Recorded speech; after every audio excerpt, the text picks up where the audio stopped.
Hi friends, എല്ലാവർക്കും മുഫീസ് കിച്ചണിലേക്ക് സ്വാഗതം. ഞാനിന്നിവിടെ ദോശയും നല്ല അടിപൊളി ചട്നിയാണ് തയ്യാറാക്കുന്നത്. നമുക്ക് ചട്നി തയ്യാറാക്കാൻ വേണ്ടി ഞാനിവിടെ അരമുറി തേങ്ങ ചിരവി എടുത്തിട്ടുണ്ട്. നമുക്ക് മിക്സിയുടെ ജാറിലോട്ട് നമ്മുടെ ചട്നിക്ക് ആവശ്യത്തിനുള്ള തേങ്ങ ചേർത്ത് കൊടുക്കാം. ഞാനിവിടെ 2 കൈപ്പിടി തേങ്ങ ചേർത്ത് കൊടുത്തിട്ടുണ്ട്. ഇതിലോട്ട് നമുക്ക് നല്ല ചുവന്നുള്ളി ഒന്ന് കട്ട് ചെയ്ത് ചേർത്ത് കൊടുക്കാം.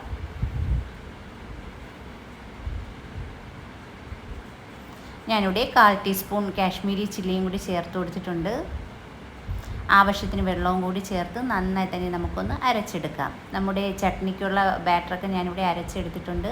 നമുക്കിനി ചട്നി താളിക്കുന്നതിന് വേണ്ടി ചുവന്നുള്ളി ഒന്ന് ചെറുതായിട്ടൊന്ന് കട്ട് ചെയ്തെടുക്കാം.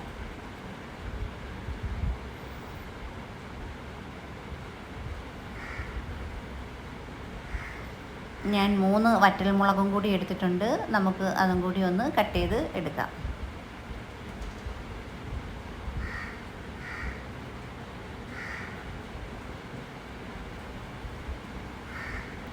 ഞാനിവിടെ നമ്മുടെ ചട്നി ഒന്ന് താളിക്കുന്നതിന് വേണ്ടി ഫ്ലെയിം ഓൺ ചെയ്തൊരു പാൻ വെച്ച് കൊടുത്തിട്ടുണ്ട്. ആവശ്യത്തിന് വെളിച്ചെണ്ണ ഒഴിച്ച് നമ്മുടെ വെളിച്ചെണ്ണയൊക്കെ ഒന്ന് ചൂടായി വന്നതിന് ശേഷം ഞാൻ ഇതിലോട്ട് കടുകിട്ടൊന്ന് പൊട്ടിച്ചെടുത്തിട്ടുണ്ട്. നമുക്ക് കടുകൊക്കെ പൊട്ടി വന്നതിന് ശേഷം നമ്മൾ കട്ട് ചെയ്തെടുത്ത് വെച്ച ചുവന്നുള്ളിയും വറ്റൽമുളകും കൂടി ചേർത്ത് നന്നായി തന്നെ ഒന്ന് വഴറ്റി കൊടുക്കാം. ആവശ്യത്തിന് കറിവേപ്പിലയും കൂടി ചേർത്ത് നന്നായി മൂപ്പിച്ചെടുക്കാം. നമ്മുടെ വറവൊക്കെ ഇവിടെ റെഡി ആയിട്ടുണ്ട്. ഇതിലോട്ട് നമുക്ക് നമ്മൾ അടിച്ച് വെച്ച നമ്മുടെ ചട്നി നമുക്കിതിലോട്ട് ചേർത്ത് കൊടുക്കാം. ഞാൻ ആവശ്യത്തിന് ഉപ്പൊക്കെ ചേർത്ത് അടിച്ചെടുത്തിട്ടുള്ളതാണ്. നല്ല അടിപൊളിയായിട്ട് തന്നെ നമ്മുടെ ചട്നി ഇവിടെ തയ്യാറായിട്ടുണ്ട്. ഒരുപാട് തിളയൊന്നും വരണ്ട, ഒന്ന് ചൂടായി വരുമ്പോൾ തന്നെ നമുക്കൊന്ന് ഇളക്കി യോജിപ്പിച്ച് അടച്ച് മാറ്റി വയ്ക്കാം. നമ്മുടെ ദോശയ്ക്കുള്ള ചട്നി ഇവിടെ തയ്യാറായിട്ടുണ്ട്. ഞാനിവിടെ ദോശ ചുട്ടെടുക്കുന്നതിന് വേണ്ടി ഫ്ലെയിം ഓൺ ചെയ്തൊരു പാൻ എടുത്തിട്ടുണ്ട്. നമ്മുടെ പാനൊക്കെ ചൂടായി വന്നിട്ടുണ്ട്. ബാറ്റർ ഞാൻ ഉപ്പൊക്കെ ചേർത്ത് റെഡിയാക്കി എടുത്തിട്ടുള്ളതാണ്. നമുക്ക് ഓരോ ദോശയായിട്ടൊന്ന് ചുട്ടെടുക്കാം.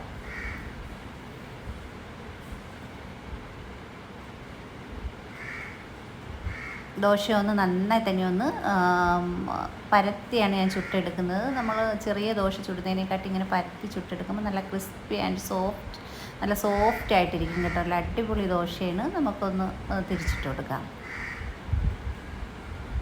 നമ്മുടെ ദോശയൊക്കെ ഇവിടെ തയ്യാറായിട്ടുണ്ട്. നമുക്ക് ഓരോന്നോരോന്നായിട്ടായി ചുട്ടെടുക്കാം.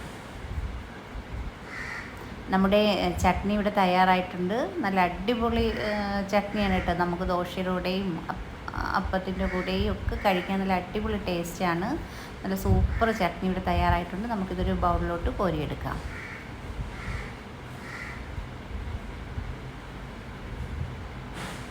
നമ്മുടെ ദോശയും ഞാനിവിടെ ചുട്ടെടുത്തിട്ടുണ്ട്. നമുക്ക് ദോശയും ഒരു പ്ലേറ്റിലോട്ട് എടുക്കാം.